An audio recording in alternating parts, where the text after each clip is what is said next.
जैसे एक नोट होता है जो गवर्नमेंट के द्वारा प्रमाणित होता, अप्रूव्ड होता, उससे आप दुनिया भर में कुछ भी सामान खरीद सकते हो। 500 का नोट दे करके कुछ भी खरीद सकते हो।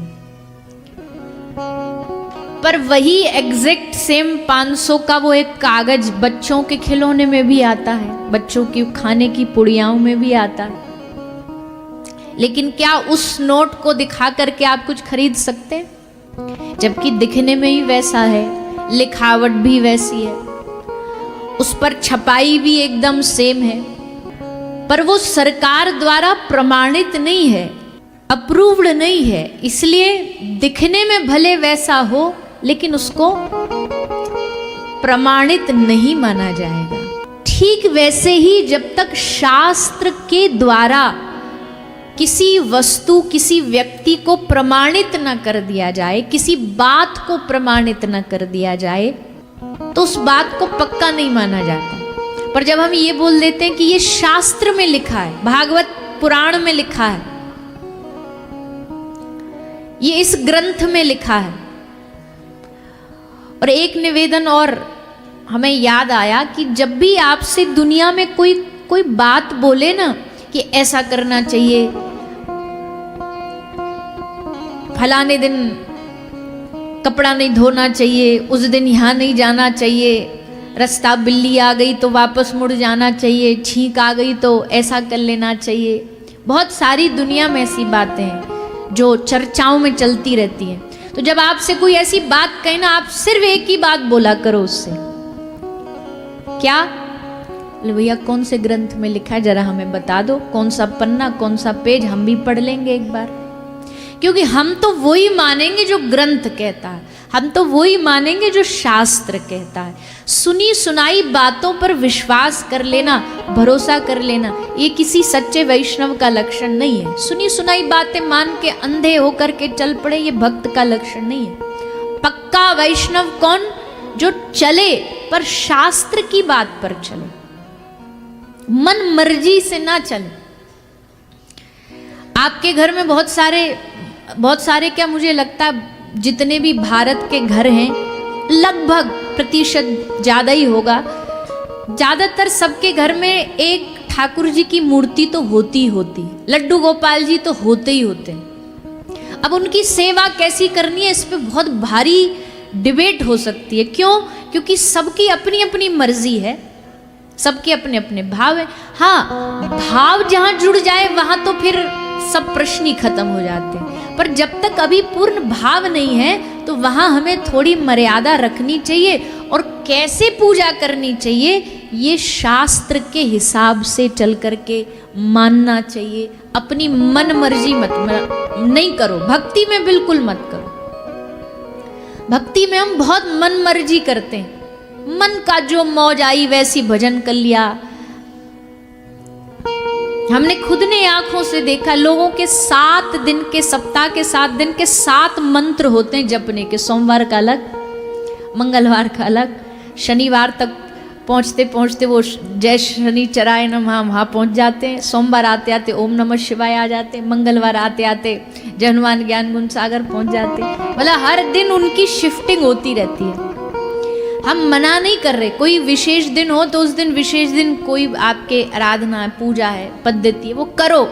पर एक पूजा, एक मंत्र, एक भगवान ऐसा होना चाहिए जो सदाबहार हो आपके जीवन। वो दिनों पर निर्धारित ना हो, वो तारीखों पर निर्धारित ना हो, वो समय पर निर्धारित ना हो। अच्छा, आपका बेटा बेटा है, वो एक ही सोमवार के दिन ही बेटा रहेगा या आजीवन बेटा रहेगा?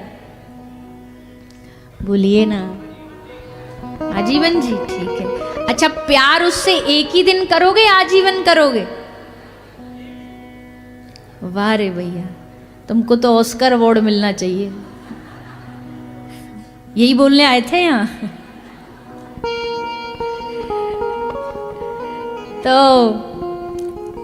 कोई भी दुनिया का रिश्ता हो, जब आपका उनसे संबंध होता है, धन्य है। ऐसे श्रोता मिल जाए तो कथा करने में भी लुटिया डुबा दे। अरे एक ही दिन।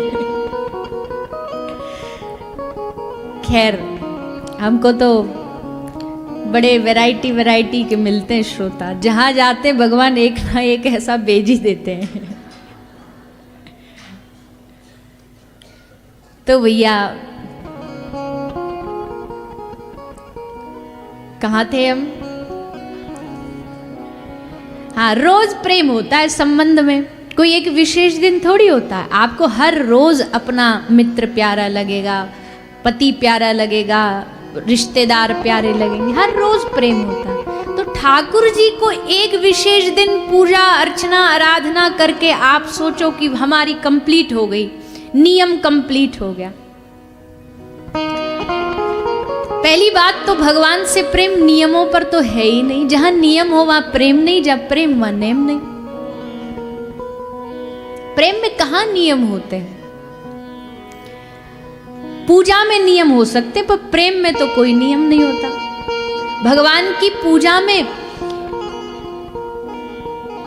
ये हम विशेष एक दिन, एक घड़ी, एक मुहूर्त चुने नहीं। हम भगवान के कल भी थे, हम ठाकुर जी के आज भी हैं, और हम ठाकुर जी के अंतिम सांस तक। थोड़ी सी आप भी मदद कर दिया करो ना हमारी कथा करने में, आधा शब्द आप पूरा कर दिया करो, हमारी मेहनत बच जाएगी। पता तो होता ही है क्या बोलने वाले हैं, तो बोल दिया करो। हम ठाकुर जी के थे, ठाकुर जी के हैं, और आगे ठाकुर जी के ही रहेंगे। ये बात दिन में अपने नहीं याद रहती ना, तो अपने उसमें नोटिफिकेशन में डाल लो, अपने फोन के रिमाइंडर में डाल लो। हर चीज रिमाइंडर में डालते ना, हमारी बुद्धि जरा कमजोर है। बुरी बातें तो हमें याद रहती हैं। आज से 10 साल पहले हम उसके घर गए थे, उसने दरवाजा नहीं खोला था, ये तो हमें याद रहेगा। हमारी शादी में लिफाफे में कितना रुपया दे के गया था, ये भी तक याद रखते हैं लोग। और अच्छी बातें अगले मिनट भी पूछ लो तो भूल जाएंगे। तो ये भगवान हमारे थे, हैं, रहेंगे, ये हमें याद बीच बीच में पता तो है, पर बीच बीच में भूल जाते हैं। तो फिर क्या करो? बोले आज की टेक्नोलॉजी अपनाओ। हम तो कई बार ये बात कह चुके, टेक्नोलॉजी अपनाओ, नाम जपो, नाम जपो, नाम जपो। नहीं याद रहता नाम जपो तो क्या करो? नोटिफिकेशन डालो अपने फोन में, या फोन का कुछ तो अच्छा इस्तेमाल हो, कोई तो अच्छी चीज इससे सीखे। रिमाइंडर आ जाए, रिमाइंडर तुरंत टन टन बजे फोन में, हर 10 मिनट में एक रिमाइंडर हो। क्या? हे नाथ मैं आपका हूँ, आप मेरे हो। हे प्रभु मैं आपका हूँ, आप मेरे। तुरंत जैसे नोटिफिकेशन आएगा एकदम से याद आएगा, और बोल दो ठाकुर जी से एक बार। अब सोचो, एक व्यक्ति से आप एक ही बात दिन में अगर हर घंटे 24 घंटे में 24 बार अगर बोल दोगे भगवान के सामने कि हे नाथ आप मेरे हो, मैं आपका हूं, तो क्या भगवान को यकीन नहीं हो जाएगा कि दिन में 24 घंटों में 24 बार ये मुझे इस बात को बोलता है? अगर नहीं भी है इसके मन में भक्ति, तो चल कृपा करके इसको भक्ति दे ही देता, इस पे कृपा कर ही देता। अभी हमने क्या मन में सोच रखा है? अभी हमारा मन सोचता है संसार मेरा। संसार को हम कई बार याद भी दिलाते हैं। कोई किसी को हम कहते हैं अरे हम आप ही के हैं भैया, हम आपसे बहुत प्रेम करते हैं, हम आपसे बहुत लाड़ करते हैं, ये हम बार बार याद दिलाते। इसलिए मन ने सोच लिया। मन को गालियां बहुत पड़ती हैं, पर ये मन है बेचारा बड़ा सीधा, इसे जो पकड़ा दो वही पकड़ लेगा। इसे अभी तक हमने संसार पकड़ा है, इसने संसार पकड़ा। जिस दिन इसको गोविंद पकड़ा दोगे उस दिन ये गोविंद के चरणों को भी पकड़ लेगा, पर हमने कभी पकड़ाने की कोशिश नहीं करी। बार बार मन को कहते रहते अरे भैया दुनिया में बड़ी माया है, बड़ा बंधन है। किस बात का बंधन है बताओ? एक धोबी था, कैसी हालत है हमारी, सुनो सब ध्यान से। एक धोबी था, तो वो अपना जो खच्चर था, गधा था, उस पर रोज कपड़ा लद करके शहर के धोने ले जाता था नदी के किनारे। तो जितनी देर क्योंकि पूरा दिन लग जाता उसको कपड़ा धोने में, तो क्या करता, सुबह जाते ही उस खच्चर को, गधे को जाके पेड़ से रस्सी से बांध देता था। फिर दिन भर कपड़ा धोता और फिर आ करके शाम को खच्चर को खोलता, रस्सी को खोलता पेड़ से और घर वापस आ जाता। रोज का उसका नियम था। एक दिन वो संग में रस्सी ले जाना भूल गया। अब उसने सोचा ऐसे ही इसको खुला छोड़ देंगे तो भग जाएगा। तो दूसरा उसका साथ का मित्र था, उसने कहा भैया बड़ा टेंशन में लग रहा है, क्या बोले रस्सी लाना भूल गया मैं तो उस मित्र ने हंस के कहा ये बात तुझे पता, गधे को थोड़ी पता है। बोले मतलब कुछ भी नहीं। अब भैया गधा तो गधा है, इसको ले जाओ पेड़ से पास खड़ा करो और जैसे रोज बांधते हो वैसे रस्सी बांध दो। बोले रस्सी तो है ही नहीं। बोले वो तुझे पता, इसे थोड़ी पता। तो बोला ठीक है। तो वो गया, उसने गधे को पेड़ से पास में खड़ा किया और ऐसे ही झूठ मूठ से हाथ से ऐसे 4-5 बार जैसे घुमाता था वैसे घुमाया, 4 बार 1 गांठ 2 गांठ गुर्र गांठ बांध करके कपड़ा धोने चला गया। कपड़ा धोया उसने पूरे दिन, और जब कपड़ा धो के लौट करके आया तो गधा कहाँ था? बोलो ना। वहीं बंधा था। क्यों? क्योंकि रस्सी से बंधा हूं। छूटू कैसे, निकलू कैसे? मैं तो बंधा हुआ हूं, मुझे तो रस्सी ने पकड़ रखा है। पर भैया ना तो वहां रस्सी थी ना वहां कोई बंधन था, बस एक जरा सा पाम आगे बढ़ाता तो छूट जाता। पर उसने मन में विचार बना रखा है कि मुझे बांधा गया है, रोज की तरह मुझे बांधा गया है। अब ये हालत उस गधे की या किसकी है? नहीं जी, हम नहीं बोलेंगे आपसे ये बात। क्यों बेकार में झगड़ा करें, 7 दिन के लिए आए आपके बीच में। अच्छी बात बोलेंगे, बुरी नहीं।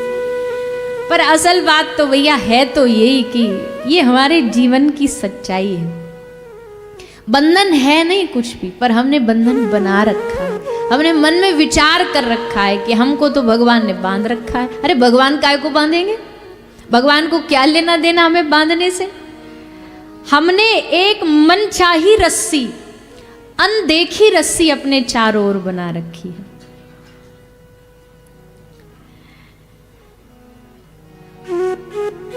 इसका एक और उदाहरण है, बहुत प्यारा दृष्टांत है कि एक और ऐसा ही जीव है जो अपने आप को बंधन में खुद बांधता है। उसका नाम है मरकट, बंदर। तो बंदर अपने आप को कैसे बांधता बंधन में? उसको पकड़ने के लिए जो शिकारी होता है वो एक पिंजड़ा बनाता है और पिंजड़े में एक छोटा सा छेद कर देता है और उस पिंजड़े में रख देता है कुछ उसको खाने के लिए, बढ़िया कोई माल, लड्डू जो उसको पसंद है वो रख देता। तो बंदर आता भगा भगा लड्डू देख करके एकदम तुरंत अपना हाथ उस छेद से अंदर डालता है और जाकर के लड्डू पकड़ता है। अब जब उस छेद में वो हाथ अंदर डालता है तब तो आराम से हाथ घुस गया क्योंकि छेद बहुत छोटा था। पर जब लड्डू पकड़ा अब हाथ हो गया मोटा, अब उससे बाहर निकाल रहा है छेद से तो निकल नहीं रहा और हाथ अटका बैठा है। उसके आसपास में और उसका ग्रुप के बंदर भाग रहे हैं, आगे निकल रहे हैं। तो उससे पूछ रहे भाई चलता क्यों नहीं आगे? तो बोलता भैया कैसे चलूं, इस पिंजड़े में एक भूत बैठा है, भूत ने पकड़ लिया। अब छोड़े तो मैं जाऊं, पर ये बताओ भूत ने उसको पकड़ा या उसने लड्डू को पकड़ा?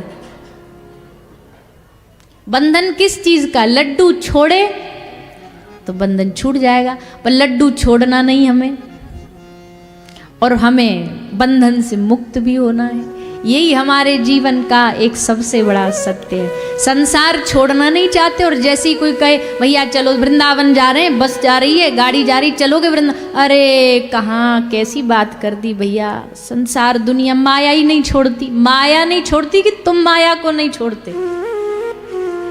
माया बिचारी आज तक बस दोषी लेती आई है संसार का। माया देवी, माया बड़ी ऐसी, माया बड़ी ठगनी। हमारे ब्रज में तो माया देवी पे एक पूरा भजन गाया जाता है, उसमें माया को बड़ी सौतन कहा गया है। पर माया तो बिचारी क्या करे। योग माया कहती है, ठाकुर जी कहते देवी हवेशा गुणमयी मम माया दुरत्यया मामेव ये प्रपद्यन्ते माया में ताम तरंती ते। ठाकुर जी कहते माया देवी को दोष देना बंद करो, मेरी मम माया। माया कौन है? मेरी माया है। ठाकुर जी कहते हाँ, अगर तुम इसको संसार की मानोगे तो तुम्हें छोड़ेगी नहीं, लेकिन अगर तुम इसे मेरी मान करके भजन करोगे तो मेरी माया तुम्हें छू भी नहीं सकती, कभी परेशान नहीं कर सकती। इसलिए वास्तविकता तो यही है कि बंधन जीवन में कुछ है नहीं, बंधन हम स्वयं बनाते हैं। कथा में आना है तो हमें बंधन है नहीं, पर हम बंधन मन में निर्माण कर लेते हैं। ठाकुर जी की सेवा में जाना है तो हम बंधन बना लेते हैं। बस एक कदम आगे बढ़ाओ, बंधन टूटेगा, छूटेगा और सामने श्री हरि नजर आएंगे। तो हम ये कह रहे थे कि भैया देखो, नियम, जब आप किसी से प्रेम करते हो तो प्रेम में किसी प्रकार का कोई नियम नहीं होता है। आप हर दिन उनसे प्रेम करते हो। ठाकुर जी आपके लिए हर दिन प्यारे होंगे, हर तिथि को प्यारे होंगे। ऐसा मन बनाइए और शास्त्र के हिसाब से चलिए।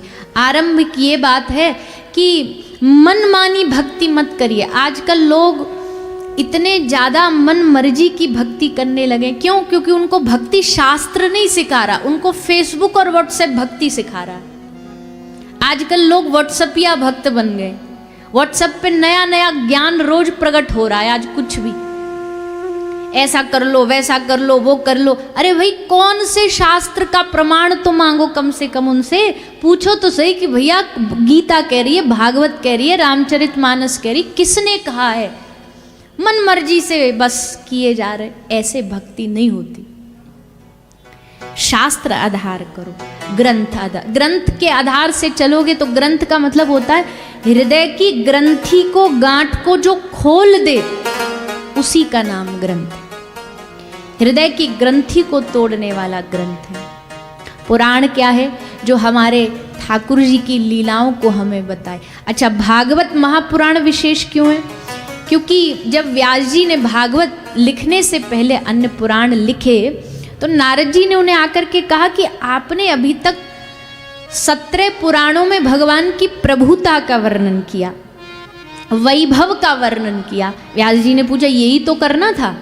नारद जी ने कहा ना, आपने भगवान का यश गाया, कीर्ति गाई, पर भगवान का स्वभाव कैसा है ये नहीं बताया। प्रेम कैसे होगा किसी से? केवल वैभव देख करके थोड़ी प्रेम हो जाएगा। और अगर वैभव देख के प्रेम होगा भी तो वो चंद दिनों का प्रेम होगा, क्योंकि वैभव एक दिन कम होगा और जिस दिन वैभव कम होगा, यश कम होगा, तुम्हारा प्रेम भी घट जाएगा। कोई भी दुनिया का पद हमेशा थोड़ी रहता है। 5 साल में तो कुर्सियां भी बदल जाती हैं, सत्ता बदल जाती है। जैसे कुर्सी गई, वैभव गया, यश गया, तुम्हारा प्रेम कम हो जाएगा। लेकिन अगर तुम किसी के स्वभाव से प्रेम करोगे तो चाहे सत्ता जाए, चाहे उसका नाम डूबे, चाहे उसका धन खत्म हो जाए, स्वभाव से प्रेम है तो प्रेम पूरा जीवन भर रहेगा। आजकल लोगों ने भगवान की सत्ता को देख के प्रेम किया उनसे। कौन है वो? भगवान है। क्या करता है? बोले इच्छा पूरी करता है, इसलिए चलो करते हैं आरती। और जैसे इच्छा पूर्ति नहीं हुई, आरती के दिए बुझा देते हैं। बोले ना ना, ये तो भगवान सुनता ही नहीं है, ये क्या हमारी इच्छा पूरी तो कर ही नहीं रहा। तो हमारा प्रेम घट जाता है, तो हमारा प्रेम कम हो जाता है। आजकल लोग स्वार्थ से, लोभ से भगवान 2 वजह से भजते हैं। या तो लोभ से भजते हैं, कहीं किसी ने कह दिया कि भैया भगवान की सेवा करने से, पूजा करने से ये मिल जाएगा, वो मिल जाएगा, तो उससे करेंगे। लोभ के कारण, लालच के कारण। अभी इंडिया पाकिस्तान का मैच हो जाने दो, तो उसमें क्या होगा? सबरे बैठ जाएंगे माला ले लेकर के, हवन शुरू कर देंगे, यज्ञ चालू कर लेंगे। कोई ऐसा विशेष हो रहा, वो अच्छी बात है, हम मना नहीं कर रहे, बल मिलता है उससे। लेकिन उसके बाद क्या? जैसे जीता उसके बाद हो गया भैया, चलो अब अपने अपने घर चलते। ऐसे नहीं करना है तो फिर आजीवन करो, स्वार्थ से थोड़ी होता है। एक बार बहुत समय पहले एक खबर आई थी कि एक कोई वैज्ञानिकों ने, साइंटिस्टों ने एक यंत्र छोड़ा है आकाश में। कुछ उसका नाम भी था, हमें तो भी याद नहीं, कोई ऐसा यंत्र था। फिर बोले कि वो आउट ऑफ कंट्रोल हो गया है, तो वो पूरी दुनिया में कहीं भी गिर सकता है, किसी भी जगह गिर सकता, और जहाँ गिरेगा तबाही हो जाएगी। अब तो भैया पोंटा साहिब वालों ने सोचा हम पे ही ना गिर जाए। क्या करें? बोलो चलो भजन कीर्तन चालू करो, यज्ञ शुरू करो, दान चालू करो, बच जाएं हम। अच्छा सब हो गया, फिर क्या खबर आई? बोले वो तो जाके समुद्र में गिर गया। तो जा कीर्तन और हवन रखे थे सब उठ गए, बोले हो गया, बच गए हम, काम पूरा, अब चलो अब लगते हैं अपने काम में। फिर एक खबर आई 2012 या 13 में कुछ आई थी कि दुनिया खत्म होने वाली है। तो बस फिर तो दुनिया को ऐसा भजन, आ रहे भैया अब तो खत्म ही होंगे, अब क्या लेना देना। अब जैसे 2012-13 के बोला बच गए, अब ठीक है चलो अब लगते हैं फिर से माया में। ऐसा भजन नहीं होता। भजन तो भजन है, भजन तो सारी उम्र भजन करने वाला, भक्ति करने वाला। एक बार अगर भक्त बन गया ना भैया, तो उसको ठाकुर जी से कोई स्वार्थ नहीं रहेगा। मीरा ने बताओ ठाकुर जी से कोई स्वार्थ रखा? जितनी परीक्षा मीराबाई सा की ली गई ना, उतने की 5% भी हमारी ले ली जाती ना, तो हम तो कब का कंठी माला उतार के ठाकुर जी को दे के कहते प्रभु हमारे बस की नहीं है, तुम जानो, हमें कोई दूसरा देवता मिल जाएगा उसका भजन कर लेंगे। इतनी परीक्षाएं ली गई मीराबाई सा की, लेकिन उसके बाद भी उनका प्रेम, उनका विरह, उनकी याद ठाकुर जी के लिए कम नहीं हुई। सूरदास जी को देखो, कितने भक्तों के नाम गिनवाए आपको। भगवान के भक्तों का चरित्र इसलिए पढ़ना और सुनना चाहिए कि आपको पता लगे कि भगवान भक्तों की कितनी परीक्षा लेते और फिर भी उनका विश्वास डगमगाता नहीं, फिर भी वो ठाकुर जी से और हर दिन उनका प्रेम बढ़ता चला जाता है। जितना प्रभु परीक्षा लेते ना, उतना उनका विश्वास मजबूत होता जाता है। तो कितना परीक्षा लेगा? एक पंजाबी में गाते ना, तू जिन्ने मर्जी दुख दे ले, दुख सहन आदत पै गई है। तू जितना मर्जी दुख दे ले, तू जितना मर्जी कष्ट परीक्षाएं ले ले, पर तू क्या समझता तू हमें परीक्षा देगा तो हम पीछे मुड़ जाएंगे? इतना कच्चा प्रेम नहीं है हमारा, इतना छोटा प्रेम नहीं है हमारा। परीक्षाओं से घबरा जाएं, परिस्थितियों से घबरा जाएं और तुझे छोड़ दें, ऐसा प्रेम नहीं है। प्रेमी तो भैया सर पे तलवार भी रख दो तो भी गुण तो उसी के गाएगा, महिमा तो उसी की गाएगी। कुचल ले, चाहे पैरों के तले कुचल ले, चाहे नियरे रखे चाहे न्यारे रखे, हम तेरे हैं, तेरे ही कहलाएंगे। घबराएगा नहीं कभी प्रेम। तो ये बात हम इसलिए कह रहे हैं क्योंकि हमें देखने को मिलता है कि लोग आजकल भक्ति कर रहे हैं, पर उस सब में, भक्ति में बस स्वार्थ ही स्वार्थ है, केवल अपनी इच्छा पूर्ति है। लेकिन हमें उससे आगे निकलना है। आगे कैसे निकलेंगे? कि भगवान की मर्जी में अपनी मर्जी मिला लेना, उनकी इच्छा में अपनी इच्छा मिला लेना। सोचो, जीवन की कोई परिस्थिति हो आपकी, क्या उस परिस्थिति से भगवान अनभिज्ञ है? क्या उसे नहीं पता आप जीवन में क्या खो रहे हो, क्या पा रहे हो? अच्छा, लोगों को तो बताना पड़ेगा आपको, पर वो तो सर्वशक्तिमान है, उसको तो आपसे ज्यादा आपकी स्थिति परिस्थिति पता है। किस दौर से गुजर रहे हो, क्या आपने पाया, क्या आपने खोया, आप उससे बेहतर कौन जान सकता। पर फिर भी वो ये परिस्थिति दे रहा है, इसका मतलब उसको पता है कि ये इसके लिए अच्छा है, ये इसके लिए बढ़िया है, यही इसके लिए उपयोगी। दाल चावल सब्जी भी प्रेशर कुकर में उबल करके तब ही बनती है। भगवान को पता है कि जीवन में अगर कुछ परीक्षा ले रहा हूं ना, तो इसका मतलब इसको कुछ बना रहा हूं। और भगवान से कभी कहना भी नहीं कि परीक्षा हमारी दूर कर दे। भगवान से कहना, तू इसमें राजी है, तुझे इसमें प्रसन्नता है, तो ये ठाकुर जी आप इसी में रखो। पर हमारा तो उल्टा है, भगवान को ही 100 बात सुना देते हैं। मंदिर में खड़ा भगवान, बस ये कोई 2-5 लोग ही आते होंगे जो आकर के भगवान से कहते होंगे कि प्रभु तेरी बड़ी कृपा, बड़ी मौज है। आधे से ज्यादा लोग तो बस शिकायतें करने और उल्हाना देने ही आते हैं, सिर्फ उल्हाना देने आते। ठाकुर जी ऐसे टकर टकर देखते रहते। एक आध तो कोई आ जाए जो कहे, हाँ प्रभु तूने बड़ा अच्छा जीवन दिया, हरि तुम बहुत अनुग्रह कीनो। तेरी कृपा कैसे बताऊं।